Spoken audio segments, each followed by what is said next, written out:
How's it going out there, everyone? Welcome back to another episode. This is an episode I recorded in 2023, but it was so incredible. I was like, let's get this thing out there before the big holiday season. So, this is going to walk you through some incredible tips about staying sober throughout the holidays from a bunch of different perspectives. So, check out this episode. Love to hear what you think as we wrap up 2024. I hope everybody's doing well, headed into the new year strong. What you do now is going to determine how that plays out for you. A lot of people wait till the new year and think they're going to flip this magic switch and everything's just going to change at the drop of a hat. I don't know about you guys, but that's never been reality for me. The work I do beforehand is what sets me up to be on the track that I want to, not what I just decide to do when the date becomes January 1st. As always, I appreciate all of you that have hung out this year and maybe the previous year as well. I want to give you a special invite to, it's going to be free for the next 30 days, the Sober Motivation Community. If you're wanting to plug in, though, January 1st, try January, check things out, sober curious, want to see what this is all about, join us on the app. We have a bunch of meetings, pretty much meetings every single day, an incredible supportive community that understands what the journey of giving up alcohol is like and sobriety. And these people are really doing this thing. They're kicking butt, they're taking names, and it's a whole lot of fun to be a part of their journeys, their stories. And I lead 3 meetings over there per week. So I would love to see you there. I'll drop the link down in the show notes below, or you could send me a message over on Instagram with any questions you have. But I definitely just encourage, check it out. Check it out for 30 days. If it's not for you, that's okay. But a lot of people have been hanging out for over a year now, some even longer. So it's a great time, and I hope to see you there soon. So take some stuff, get a pen and paper, enjoy this episode, and I'll see you on the next one. Welcome back to a special holiday episode of the Sober Motivation Podcast. Today, I asked a few of my friends if they would come on here and share some of their experiences and some of their expertise with staying sober over the holidays. We've got Jeff from Reaction Recovery, Sober Dave, Megan from Sober Sisters, and Stephanie Noble with us today. Jeff, how are you doing? Doing great, Brad. And thanks for inviting me back here. I was on an episode back in March. I think you titled it A Pharmacist's Journey into Hell, something like that. And that was a lot of fun. So I'm glad we're, doing this again. I run Reaction Recovery. We're an online extended care, addiction counseling, health coaching, and personal development service for people in active addiction or early recovery.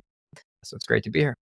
Beautiful. Thank you. Dave, how are you holding up? I'm really good, Brad. Thank you very much. Lovely to be here amongst these fine people. And I'm the only one with a Christmas jumper on out of you all, which makes me feel special. But I'm really good, mate. It's absolutely freezing. I'm in the UK, so that's why I've got my jumper on. But I've been on your podcast before, done one of these, been on my own and you've been on mine. And it's just a joy to share, hopefully, some good tips to help people out in the Christmas period. Yeah, perfect. Thank you, Dave. And the sweatshirt looks incredible, by the way. Thank you. It does. I agree. Megan, how are you doing? I'm doing pretty good today. Good. Well, thanks for joining us. Stephanie, how are you doing? I'm doing great. It's also cold here because I'm in Utah, so I feel you, Dave. Winter here, but I did wear like my Christmas festive red. I'm You're happy to be prettier here. than I also me. did an episode with Brad. I don't remember when ours was, but it was awesome. I got a lot of great messages, so I know it touched the right people. And yeah, I'm a counselor in the addiction treatment field. I'm a program director at an intensive outpatient program here in Utah. So I've been working in the field for about, I think I'm in my 5th year, and I've been sober since 2015. So this is very near and dear to my heart. And I'm so happy to be here. Thank you, everybody, for sharing that, too. Let's jump in with our first question, right? Because the holidays, there's a lot of different stuff that goes on, right? A lot of people, I think, are off work, maybe newly sober. There's a lot of get-togethers. Family can be very triggering. There's a lot of consumption of alcohol, other substances, too. I'm sure of that. And things can become really stressful. The expectations, too, especially for Christmas. Everything that goes on, I feel if there's something that's gonna come up to be triggering for us in our recovery, especially early on, it's definitely gonna happen around these times. Jeff, starting with you, why do you think that the holiday season can be challenging for people trying to stay sober? For a lot of reasons, there's a lot of emotional charge with the holidays. And I know it was very difficult for me. I just celebrated 7 years sobriety. So and I got sober on November 12th, right? So right before Thanksgiving. And so this time of year is always very like nostalgic anyway. I kind of think back to being cold and shivering and detoxing. And, I had a pretty bad acute withdrawal, post-acute withdrawal, very long. And that first Thanksgiving and Christmas, no doubt was part of that.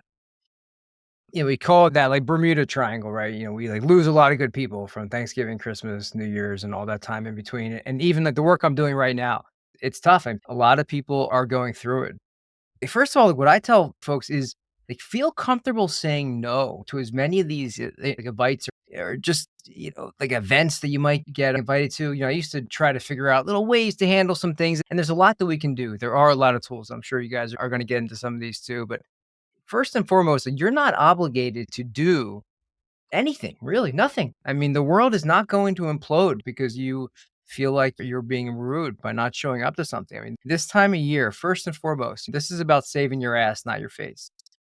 Like, I can't tell you how many events I just simply didn't go to. Really, like at least the first year. For a couple years, we planned on having commitments over Thanksgiving and over Christmas. So like I would actually leave those events and we would drive down to West Philly. There's a couple of detox facilities that we would speak at, and we would plan it that way, right?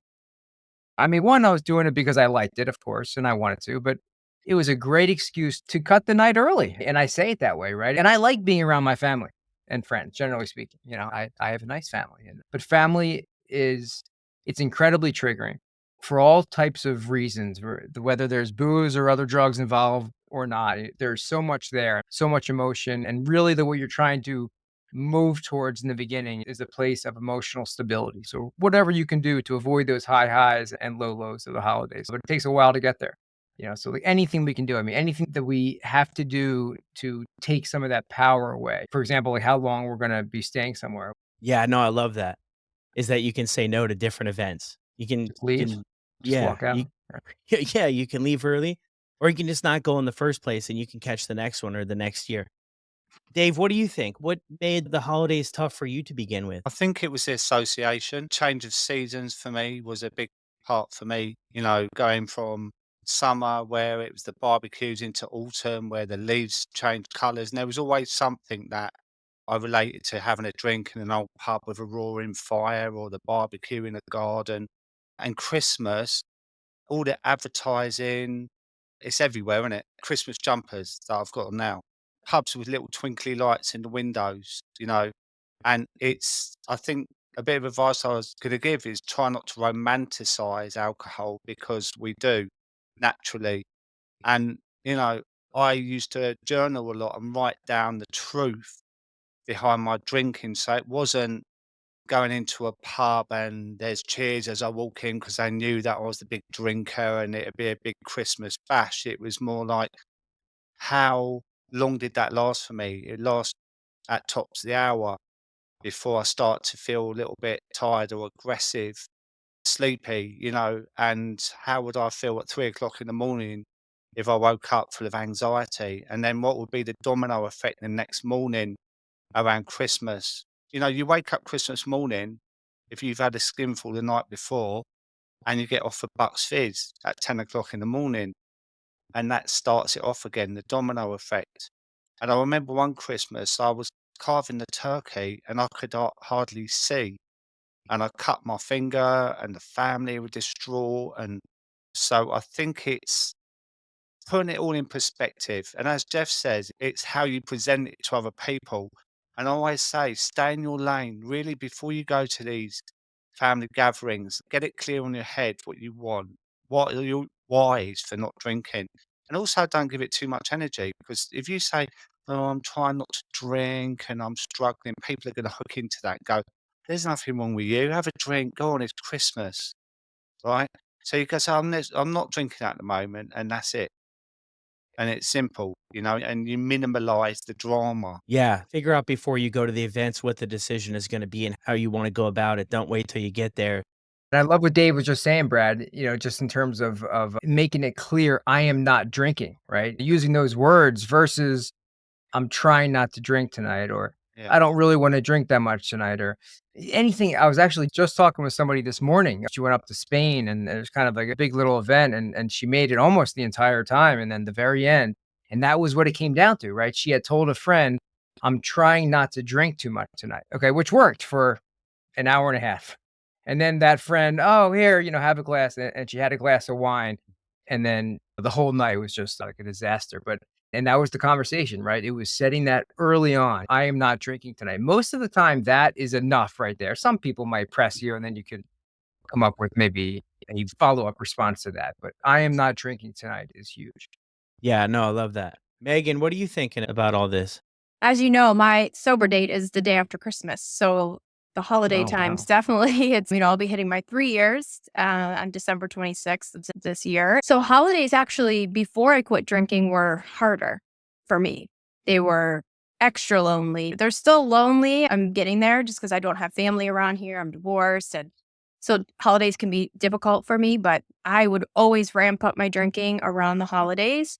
I would drink more to just not feel anything and just be comparing my life to everybody else's life, especially, with social media out there. And if we're scrolling and we're drinking and we're already feeling low about ourselves and our life, and now we see everybody else with these perfect happy families and these perfect Christmas trees that are decorated great and presents and people hanging out. And then I would just drink more and it keeps torturing myself through just seeing people's highlight reels. And I would say my holiday time now, it still is a little bit lonely sometimes, but nothing like it was when I was drinking. I would start my night drinking feeling kind of sad and lonely, but by the end, I would be really lonely. I'd be crying and ultimately ended up hitting my rock bottom moment on Christmas 3 years ago. So it's definitely like a special time for me. And it's anyone out there who's thinking about quitting, maybe you haven't yet, is to don't wait till January. Do it now. Do it before the holidays so you can make all new memories that next Christmas you can look back and be like, that was my first sober Christmas. And now this is my second one. And so I know so many people, we wait till the first of the year to make some big changes, but do it now. And then also, as far as sharing, I love that. I think it's so important is to be open and honest as possible. I know it can be hard and you don't have to dish out all your dirty laundry about, why you're not drinking, but simply saying, I'm not drinking today and I feel great. Say it with confidence so that so they don't feel bad for you. Or, like Dave was saying, oh, you're not that bad. Because my family would say that too. They didn't know how bad I was because a lot of my drinking was alone. And so say it confidently. I'm not drinking today and I feel great. And what are they going to say? Oh, here, have a drink. I don't want you to feel great, which is maybe the case. But again, just be ready to say that. Have your line of what you're going to say to people because you will be asked. You will be the odd man out, most likely, when you're not drinking. And just be proud of your decision because it is just the number one, I feel like, decision you can make in your life that will just be able to ripple effect into your life and change everything. Yeah. So you were right at the peak of the pandemic, right, Megan? I guess the December of 2020. Yeah, exactly. And I work in an ER. And so and my kids were home. I was homeschooling my kids. It was crazy. And my drinking had ramped up. I was drinking in the morning after my overnight shifts and it ramped up real quick and just hit the point where I was like, what am I doing here? I'm drinking in the morning after work. I'm drinking in the middle of the day when I had to work at night.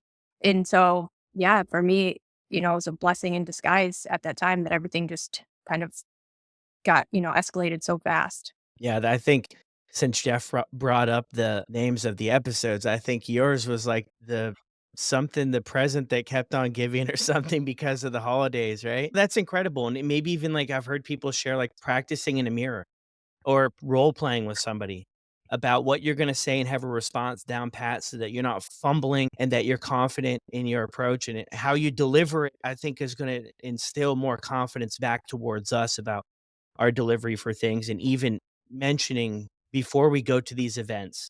And I know a lot of times people don't want to because of the stigma and everything attached with it, but that's a really good tool to mention with somebody before you go is that this is what you're doing. And like 9 times out of 10 or 9.5 times out of 10, I think that's going to be well received and respected more in today's world than probably ever before. And there might be a small percentage of people who but I think that you'll surprise yourself. I know I sure did when I talked with people. I was surprised by their responses and how many people were kind of exploring their own journey with things. Stephanie, what are you thinking about what makes the holidays a little bit maybe more challenging than other times for sobriety? I mean, a lot of stuff that you guys already talked about. Being around family, I think, is like one of the biggest reasons. It's a stressful time. Being around family can be very triggering. A lot of people have childhood trauma and then they're around all of their people from childhood. And I think it just brings up a lot of emotions. And when emotions are high, intelligence is low. And so it's just Mhm. like this very like fight or flight reactive state that we kind of show up in. And so I think just, and Dave says like the glamorizing of it, the commercials of it, it's packaged in this beautiful bow, right? Ooh, let martinis and this Christmas party with an open bar. So if we are very honest with ourselves, I was never some glamorous drinker. And I need to be very honest with myself about what my drinking and using actually looked like because we can get so caught up in, oh, yeah, like just a glass of wine at this party. And we think that, you know, I think that I can drink like that. I never drank like that. So if I am very honest about what my addiction looks like, I'm quickly brought right out of that. And I think it's great talking to people about it. People will only take our recovery as seriously as we do. So if I'm like, no, just tonight I'm trying not to, like you guys all mentioned, they will only take it as seriously as I do. And so I'm very like, I don't drink. I'm not drinking today. I have to be like, I don't drink. If I do, it would be better if I burned this restaurant down than if I drank. That would cause less destruction. Like I'm very like blunt and open about it. But I think it is kind of different in my case because I was a full blown junkie. So when I got sober and I told people I didn't drink, they were like, thank God. Or Yeah, if I that's was kinda like, the "No, same way. drinking gets me back on heroin," they were like, "Yes, please don't drink." But I think it took a minute for me to get there, but I was just very done with it all, and I was like, "This is my life I'm talking about, and if it makes someone else uncomfortable, I don't care, because I could die from this." So I became very open and very blunt about it, and no one ever asks me if I wanna drink, unless it's a complete stranger, and even then, I'm not really in those situations because I've designed my life in such a way where I'm not around high risk situations, which I think is something to speak to on this. We're all saying, you don't have to go to the parties, you don't have to go to that. Truly, you don't. We have, for the most part, if you're looking at getting sober or you are sober, we've been to every party. They're all the same. No one cares if we're there or not. Mhm. And I think sometimes just being very like black and white about it is helpful because it's not worth it. No high risk situation is worth it to me because my recovery has to come first. Or like how long we're there, like they don't care that either. Yeah. It's maybe just an Yeah. hour is fine, Doesn't have to be 6 hours.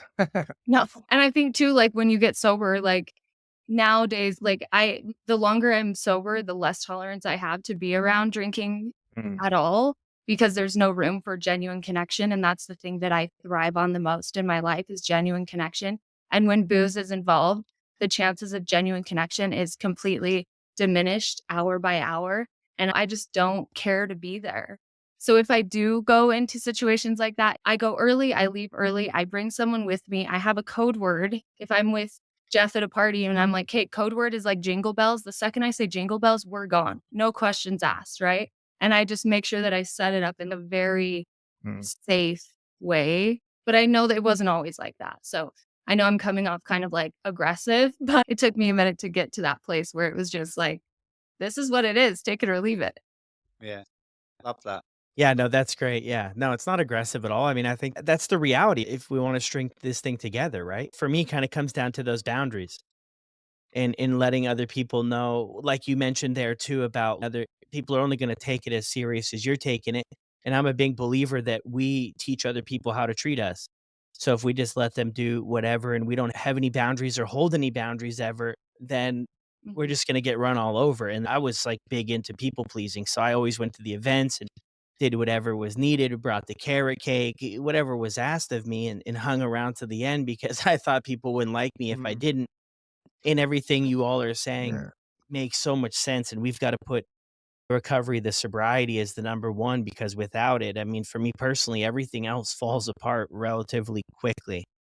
because I've got the research. I completed the research on that. So that's incredible. Thank you, team, for sharing that stuff. It really paints a good picture about a lot of different experiences for the holidays. I'm wondering about what are some strategies. We listed off a lot there. I don't know if there's any other strategies that you wanted to share for somebody like, just kind of visualizing somebody in their first year, somebody maybe that's been on this journey for a couple of months. Is there anything specific that they should really put on their tool belt or be mindful heading into the holiday season? Want to start with Jeff again? One of the points that we were just making, and Stephanie and Dave touched on this too, and I just want to stress this again because this comes up all the time. There's a lot of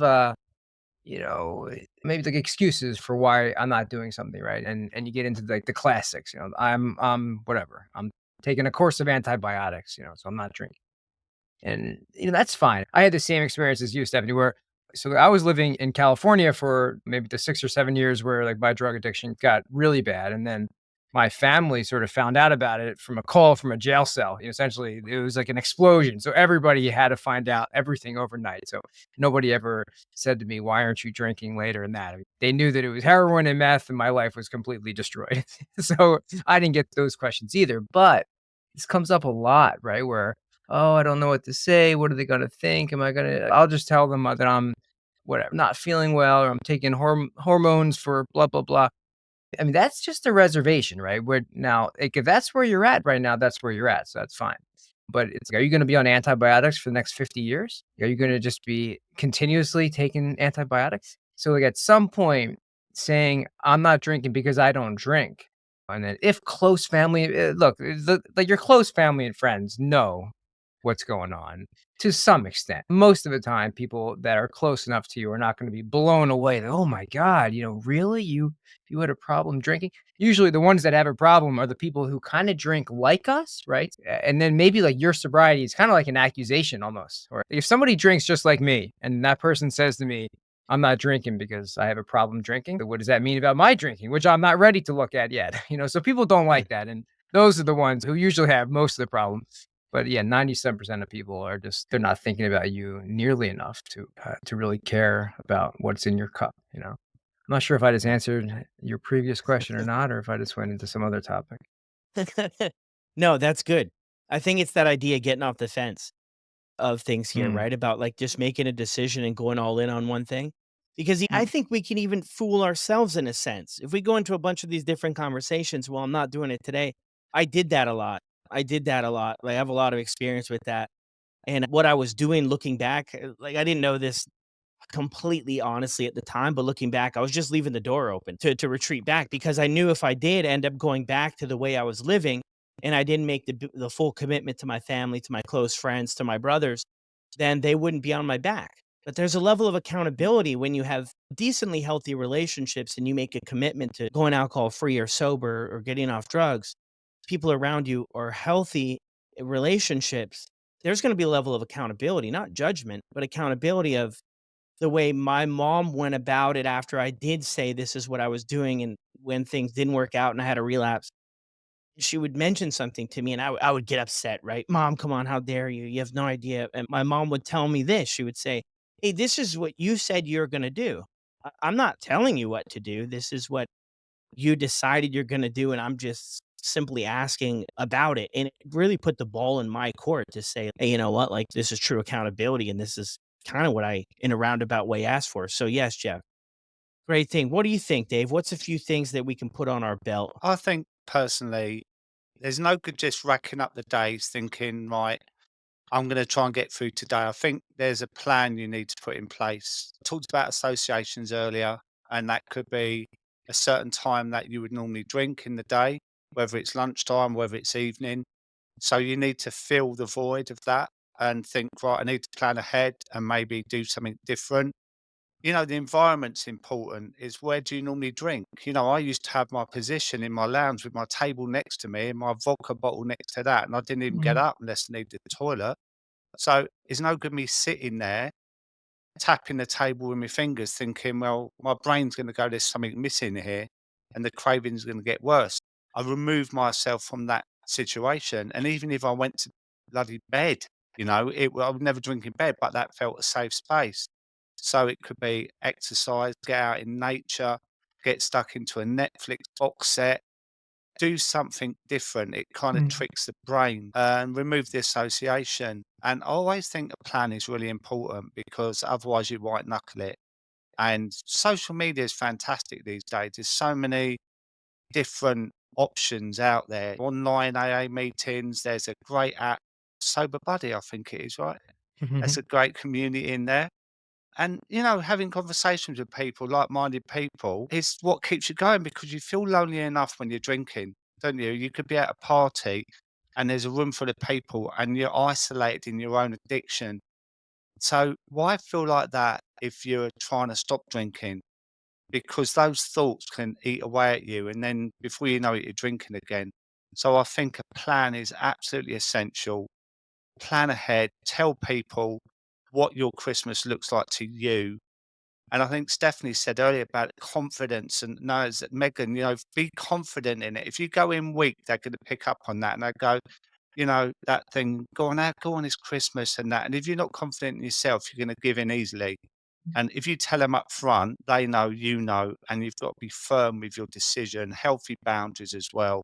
To say, I'm not drinking. What Jeff was saying, whatever works for you as well. Like it could be go down the mental health route, go down, I don't remember last Christmas, so I want to remember this one.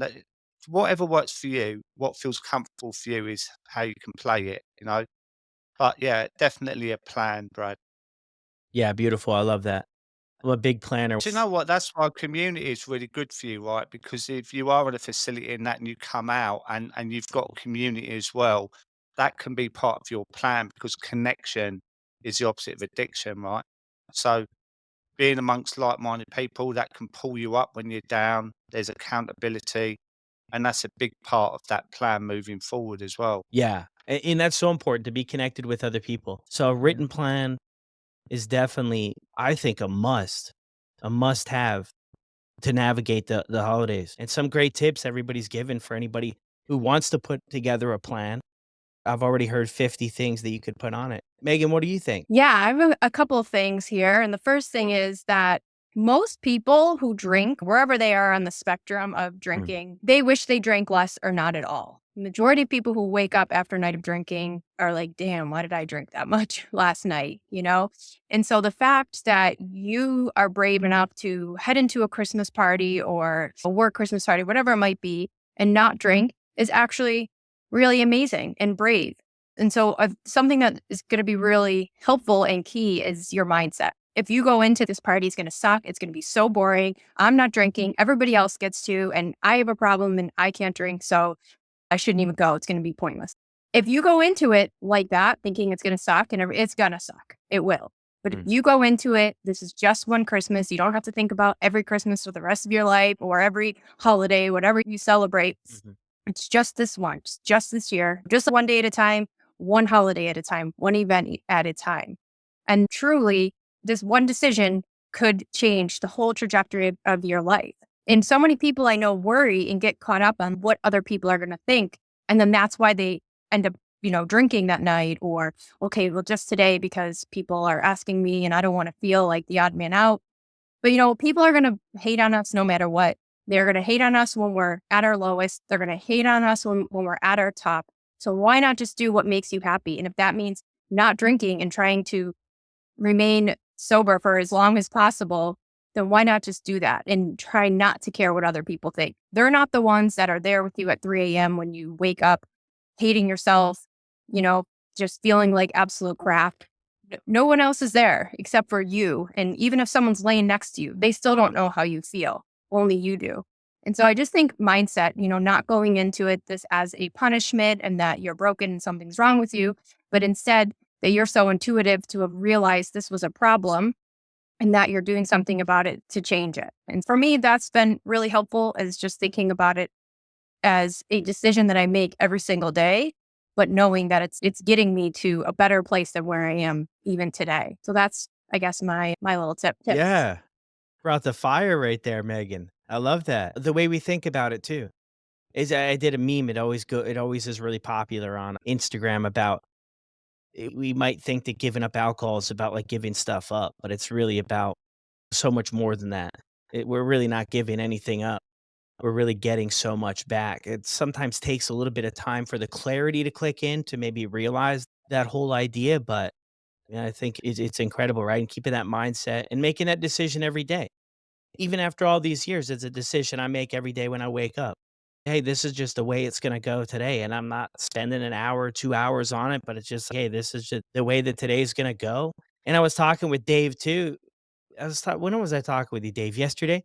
And you brought up the Yeah. the other good point too about the one day at a time, right? Like one event, you can worry about the next one. And I also love, I heard this somewhere along in the investing world that the eighth wonder of the world is compounding interest. But the eighth wonder of the world is also these events, and every one that you are able to do successfully and come out the other side, you feel that much more confident and that much more proud of your abilities to be able to make it through these holidays and these tough times and the New Year's and everything like that. So it's another way to look at it, right? But Stephanie, what are you thinking? What are you seeing? Because you're working with people for, I think you said 5 years, right? What are you thinking? So many good things have already been said. I think something like if you're at a holiday party, just have a drink in your hand. Whatever Mm. your non alcoholic beverage of choice is, just having a drink in your hand will eliminate so many of these conversations that we're all so nervous to have, right? Oh, they're going to ask why I'm not drinking. They're going to do this. If you just have a beverage in your hand, you're not going to have nearly as many of those conversations as you're thinking you're going to. And no one cares what's in your cup.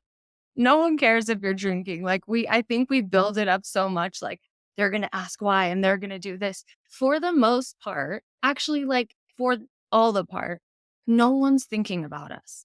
And I say that in the very loving, empowering way so that we don't get stuck. And if I'm at a party, I'm thinking of me. No one else in the room is thinking about me.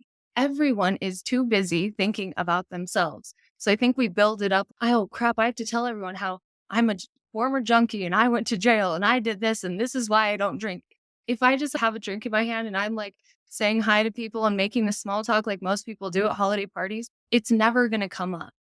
And I think people are really surprised when they do go out and, socialize in early sobriety or at these Christmas parties and stuff, how surprised they are when they come back and they're like, oh my gosh, I didn't have to talk about it once. Oh Mm. my gosh, no one even asked me about it. I just had a drink in my hand. And for the most part, there's not some detective going around the party like, what are you drinking? What are you drinking? What are you like? It's really like we build it up so much. And I think it's not even that big of an issue. Right. And we get to decide who we tell our story to and who we don't. And I believe people are owed privacy. I think it's different than secrecy. And people need to earn the right to hear our stories. And I believe that.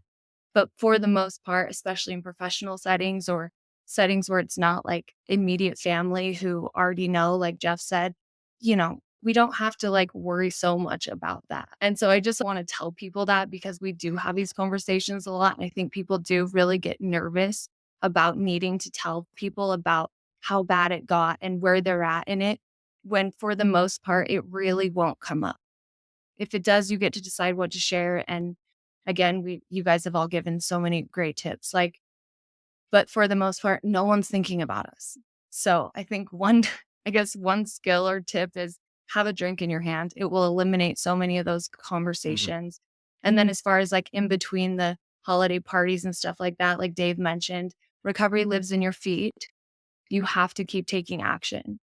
You have to. And whether that is going to the next room and putting on the Netflix show, or if it is going on a walk, if it's calling someone, if it's finding a meeting, if it's reading, keep moving, keep distracting, because if we just sit around and spend too much time in our heads, that's where addiction lives. Addiction lives in my head, recovery lives in my feet. So anytime I feel squirrely, especially in the beginning, I just kept moving. Even if it was room to room because it's freezing cold outside and I might be home alone, I just keep moving and distracting, because if I spend too much time alone in my head, shit gets real weird. So keep moving your feet. And the written plan, like you guys mentioned, is so great. And it's great on paper. It's better in action. So having accountability, sharing the plan with someone else, I think is where like the magic happens, because we're much more likely to do things if we have people that we're accountable to or that we've told these plans to. Because if I just have the plan on my own, I can talk myself out of it in a nanosecond. Yeah. But if I'm like, Megan, this is my plan. This is what I'm doing. I'm going to text you after I do it, or I'm going to message you. Like, I'm way more likely to do that because I have that accountability. And I think in the beginning, accountability is gold. Mm. So if any of you guys need support in that, I'm sure every person on this call right now would be happy to help with that. Even if we're strangers on the internet, I get so many messages all the time of people sharing these kinds of things with me. And it's amazing what can happen when we just speak it into existence, especially to another human. So accountability is another great one. Yeah, beautiful list. Even to come up with all of those, Stephanie, after everybody went through all the things, incredible job. I loved it. Yeah, the Oh, plan and sharing it with someone and the drink thing mhm. too. Having a drink, right? Because sometimes we go to these events and I think sometimes people are just trying to be, what's the word for it? Show good hospitality. Hey, do you want a drink? Can I help you get something? And their intention is Mhm. not necessarily to set us off, but if we just have something or have brought something with us, then we can avoid that whole thing together. Just bring a cooler. I mean, we did it when we were drinking. I wanted to drink more than what the host had available, so I wasn't waiting for them to provide the supplies. We have a flask of LaCroix now. Yeah, We're just bringing our exactly. own supply, but it's a flask of cranberry juice. Ah, yes. Jeff has LaCroix. Jeff's got it. Jeff's got the high end stuff. I've just got the aha, man, the beginner stuff. I Gotta have treat water, so myself. I'm the most boring one. Water's good too. So, wrapping things up here shortly, though, everybody, is there anything specifically? I know we went over a ton of different tools and shared some experiences, which it's been great. I wish I definitely had something like this when I first started out because different things are going to work for different people and to have options in different situations. And that's why I really loved bringing everybody together because we all have a different background. We all had a little bit of a different experience too, and in recovery and addiction and everything like that. So I definitely appreciate all the different perspectives. But moving into, if somebody's listening to this episode and this is probably, there's going to be a lot of people just because I've talked to a lot of people that listen to the show. This is going to be their first holidays. And they're all at different places, but they're probably concerned about it, right? There's a lot of downtime. There's a lot of boredom that can come into play. A lot of people might take off of work the 22nd of December and not go back till the 2nd or 3rd. I don't know where the weekends fall, but 2nd or 3rd, and that's kind of 2 weeks. And for a lot of us, I mean, we ramped up. This was the green light to hang out, right? We might have got a little Christmas bonus. We had a lot of time off. We had maybe less supervision, less responsibilities for work. Dave, what would you say to that one or two people that are listening that are heading into this and they're a little unsure about it all? I would suggest that you look at the bigger picture of what you really want this next few weeks to pan out to be, because you can decide that. We've all had such a tough time in the last 2 or 3 years with lockdown and cost of living crisis. Wind your life forward a month and imagine what that life would look like if you took a break from alcohol or drugs. See how your health would be, your mental health, your relationships, how you are with your children. Having the time off at Christmas and going back into work feeling relaxed and refreshed. And imagine that in comparison to the flip side, if you drank leading up to Christmas and all the way through Christmas, how the relationships, the arguments, the falling asleep at the Christmas dinner, and the domino effect of the poor food choices and the lethargy and just slobbing around when you wake up all day.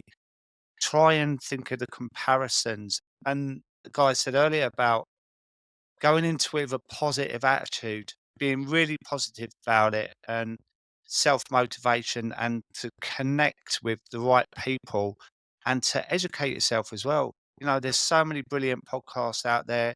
There's brilliant quick lits, communities, and really taste the flavor of living a life without alcohol and embracing it. And then you can go into 2024 feeling really fresh and positive and give it a good old shot, is what I would say. Yeah.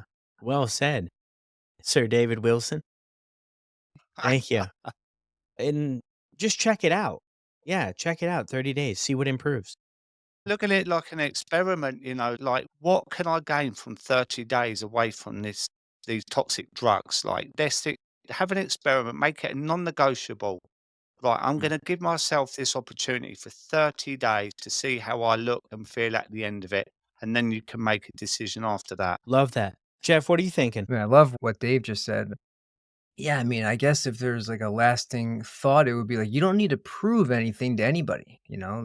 If you're sober right now, then you're sober, right? It's like you're not better or worse than anybody else who's trying to do that same thing, regardless of how much time you may or may not have. The entire name of the game right now is going to be survive in advance, right? You might have 50 more years to live. Who knows? Like you'll have so many opportunities to maybe get back the magic of the holidays, you know, because I hear that a lot. It doesn't feel magical, or if it feels a little bit dull and a little bit boring, that's not unusual. There's nothing wrong with you. This is kind of what a lot of people experience, you know, like around this time, like in the beginning.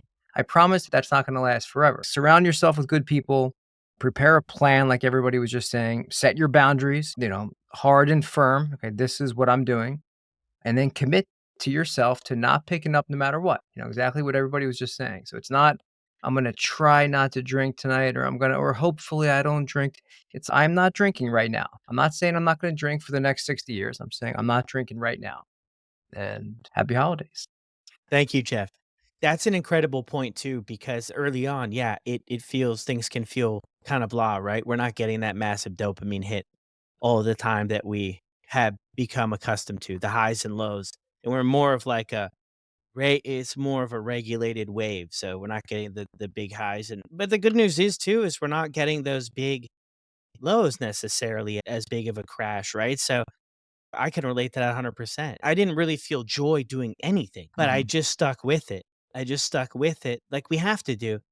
But I also looked at the flip side of the coin too, is I might not have been feeling the extreme joy and everything else, but I also wasn't waking up feeling depressed, suicidal, anxious, felt like my chest was caving in, sweating all night in the middle of the night, broke, so many other things I just had to get honest about that I might not have been in the clouds, but I sure as heck wasn't as low as I was before. And that kind of Yeah. just kept it together. But I love how you just normalized that's real and that will pass. Thank you, Jeff. Megan. Yeah. All right. I love that, talking about those like mid-range emotions, because that's something that totally comes up for people, is when we kind of feel, we don't feel either. We're not like super high highs and we're not low lows. And that's what, when most people are in that like state, that they go back because they're like, this is really weird and uncomfortable and I'm not used to this. So I'm going to go have a drink to get rid of this feeling. But isn't that what we want? Don't we want to feel just normal? Don't we want to feel not the highs and lows? So when you're feeling that way, think about that. Think about this conversation right now that you're listening to, and that it's okay, and give yourself permission to just sit there. It usually, or like Stephanie said, don't sit there, and get out, go outside, go, move. But also, I haven't heard this in a while, which is play the tape forward. And I used to hear that all the time when I first stopped drinking, and play the tape forward. What will it look like if you do drink that night? What will it look like the next morning? What will happen? And then more importantly, what would happen if you don't? You know, how will you feel the next morning if you don't drink? You know, you'll feel good. You'll feel well rested, most likely. In that, to really just focus on your future self and do it for that version of you that is counting on you to make the right decisions, so that you're not living the same day over and over again. That's what I felt like. It was Groundhog Day every day. Felt like crap. Then it would be like, I'm not going to drink. And then I drink, and just living that cycle. I did that for at least 4 years after my divorce. And finally, you know, I was like, enough's enough. And so if nothing changes, then nothing changes. You have to fight through these moments. You have to fight through these holidays, all these firsts, and they're not so bad the second time around. And they do get easier. And you come in with more knowledge and more tools and more confidence. It's not always going to be the first one. But if you can get through this first one, then you'll be at the second one and the third one. And things get easier over time. And so make this your year that you get sober, or that you get through it and you make it work, so that, as I mentioned earlier, next year, it's the second one. And one other thing too, I have this come up on my phone every day as like a reminder around the time where I would normally be going to the liquor store. And so you come up with your own like mantras or affirmations, whatever you want to call it. But I have never questioned the decision. It's been in my phone for 3 years. It still comes up every single day. You can come up, you know, with any of them and make them positive, make them I am affirmations as if they're already true. I am a sober, confident woman, not like in the negative, like I'm not drinking. You want them to be something positive and have them just like, you can have a timer on your phone and then it just pops up. And it's just like little reminders like that, just to remind yourself what you're doing and why and how you want to feel. Yeah, that's Amen. incredible. Love it. Yeah, Fun. that's incredible. Another mic drop from Megan, the sober sister. Little mini mic drop. Oh, there it is. Oh, wow. Stephanie, what are you thinking? Well, again, so many great things have already been said. I think speaking to like when Megan brought up like the Groundhog's Day, of like it being the same thing over and over again, I think it's really important to just be really real with yourself and ask yourself, like, does drinking or using have anything new to offer me? Like it's so predictable, it's so miserable. The only thing new it has to offer you are deeper bottoms. And so I think just really recognizing like drinking, it's done what it needed to do. It stopped being fun a long time ago. If you're listening to a podcast like this, like you're to that point where it's not the solution that it once was. And so I think just really being honest with yourself and giving yourself the opportunity of recovery has all the new things to offer you. Being in sobriety is the greatest thing in the entire world. All of us can speak to that. I've never met a single person who's, oh, I wish I didn't get sober. But I've met a lot of people who like lost people because their loved ones didn't get sober. So it really is, it's life and death, especially like if you use like I did, if you drank like I did. I work in the field, so I see it all the time, but just really, you know, coming to this place where it's like, okay, enough is enough. It's not going to change. Drinking is not going to all of a sudden become the solution again. Like it, that we're past that. And so really looking at, okay, how do I rediscover who I am? How do I redesign my life? And I think Dave said, picturing it like, okay, when I do go back to work in January, what version of myself do I want to be? Because what do we want in the moment? Probably a drink. What do we want more? A healthy lifestyle, healthy connections, like trust with family. So really looking at what do you want? What do you want for what do you want more? And really giving yourself that time to wait through the trigger and the craving and continue to focus on what you want more. I think it's also important to know triggers and cravings are normal. Triggers and cravings are normal. Triggers and cravings are normal. The brain is going to crave alcohol once it stops. Of course it is, because like you guys talked about, the surges of dopamine, it changes the wiring in the brain. So when we've been drinking, we're so longer using, and we take it away, the brain is going to crave it. You are going to have triggers because the brain remembers everything about it. So really having patience with yourself and talking to someone about those triggers and cravings, because it doesn't mean you're doing anything wrong. It doesn't mean you suck at recovery or you suck at sobriety. It is a normal process that every single person goes through. So don't judge your triggers, don't judge your cravings, and speak them into existence, because it helps take so much of that power away. Find people to talk to. Find people to talk to who get it, who know this thing, because we don't get sober alone. I've never met anyone that got sober 100% by themselves. I get fucked up. We get sober.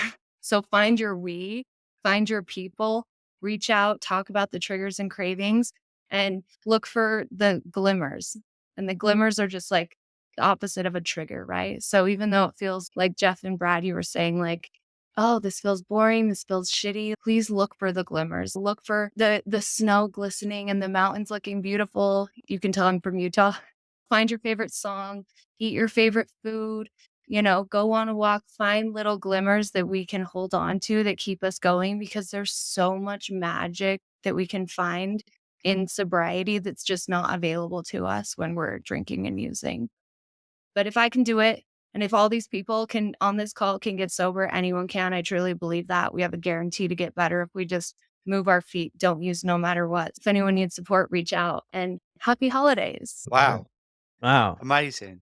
Yes. We Thank need you, to go Steph. for a second hour, Brad. A second hour. I'm wondering, I'm just thinking about those people too, right? That maybe are going to veer a little bit off their course, right? They're going to veer and things are not maybe going to go according to plan.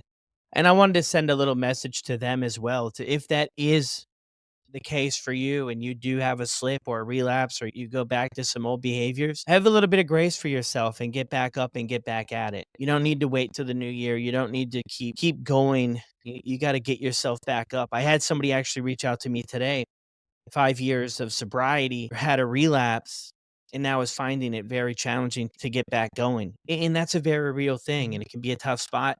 There's a lot of shame involved with it, right? Because if you find yourself with some time and you've told some people, maybe you're part of a fellowship or a support community or just your close family members know, and you've been living that lifestyle and then you've went to in that direction, it can be very hard to get back up. But look, this is the deal, is what going back to what Jeff said, I think it was Jeff, is about it doesn't matter about what everybody else thinks. And maybe Megan touched on it too, and a few people, is you got to do what's best for you. So even though there might be some feelings there, I just want to offer some encouragement because I've been there personally.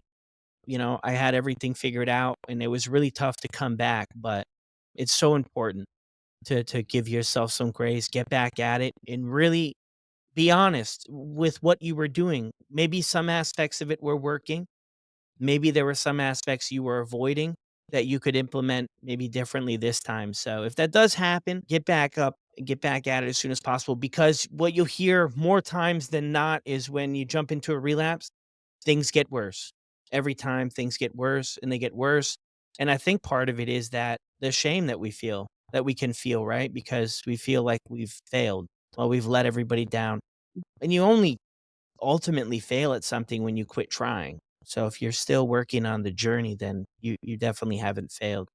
Anyone have any closing thoughts on that? I would just say to that because I had a year sober at one point and then I relapsed and now I see a lot of relapse happen working in the field and stuff. And something that my mentor taught me that I just love so much is she says relapse is feedback.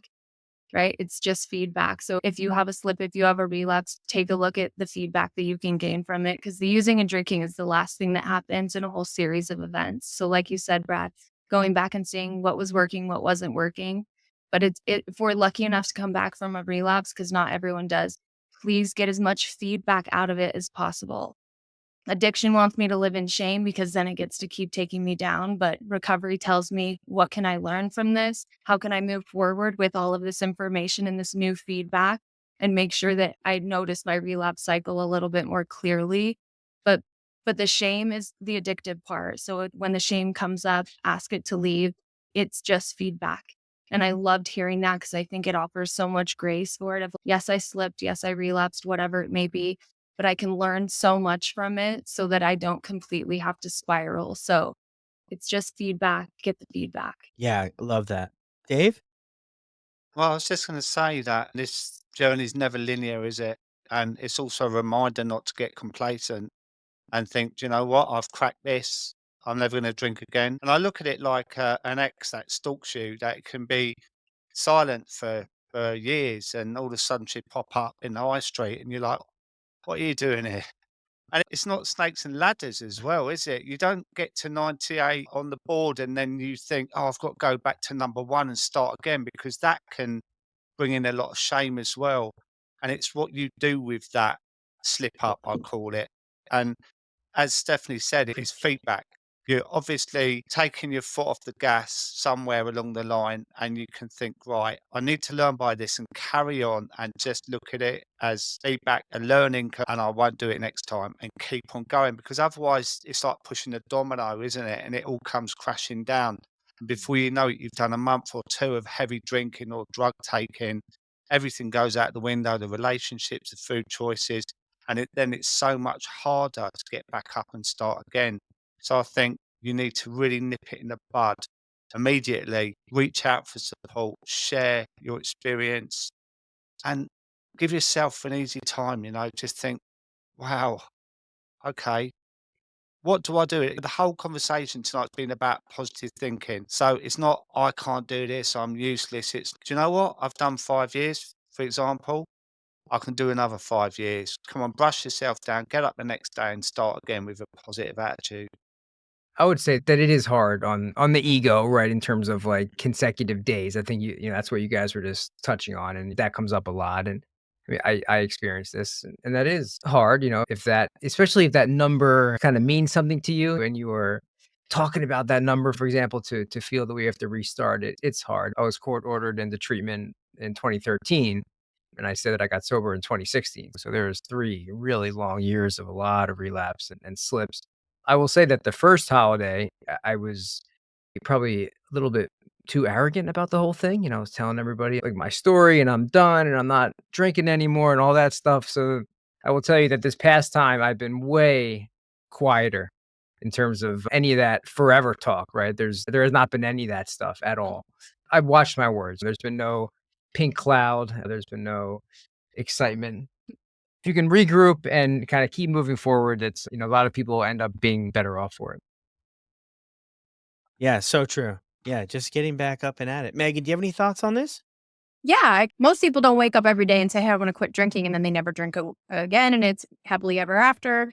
It's a process. I know even for myself, there was a lot of dipping my toe back in and being like, okay, it's still getting the same results. It's still giving me the same feelings. The same things are still happening. And our brain is just so crazy how it can forget about all the bad stuff and only remember the good things.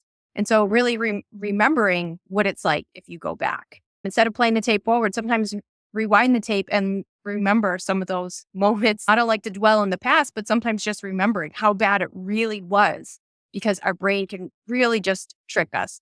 But to always keep coming back, if I would have given up on that last time, what would have happened? Like my whole life, none of the magical things that have happened to me in the 3 years would have never happened if I said, you know what, I slipped again and that's it. I'm never going to get it right. And so I think just never giving up and keep going, give yourself grace. This is really freaking hard. We're talking about highly addictive substances here. It's not like it's something that's not addictive. Alcohol, drugs, they're meant to get us addicted. So it's not easy to stop. And the last thing I'll say is to really tap yourself into community. If that's like the last thing that you haven't done yet, and you keep saying, I've tried everything and nothing works and all of that, but have you really found your community, your people? We're so lucky to be getting sober and to be sober in these times with technology. And there's just a million communities out there. So find one that vibes with you, that if you do have a slip and you come back, that you're able to share and be met with grace and support. And they're out there. And Sober Buddy.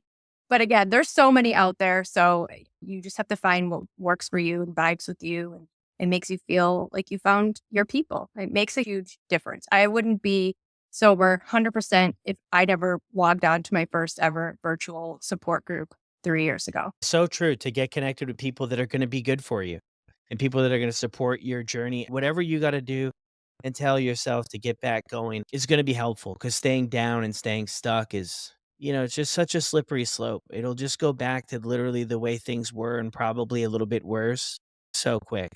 And the idea of controlling it, it'll work for a little bit sometimes. It'll work for a little bit and it will wear you down and you'll be exhausted and it'll be right back. So thank you everybody though for coming in and sharing the wisdom. I learned so much here and I'm always learning every day, but from the four of you, incredible people doing stuff, and you all are doing stuff in your own ways to help people out. That's incredible. But thank you everybody for being willing to hang out today.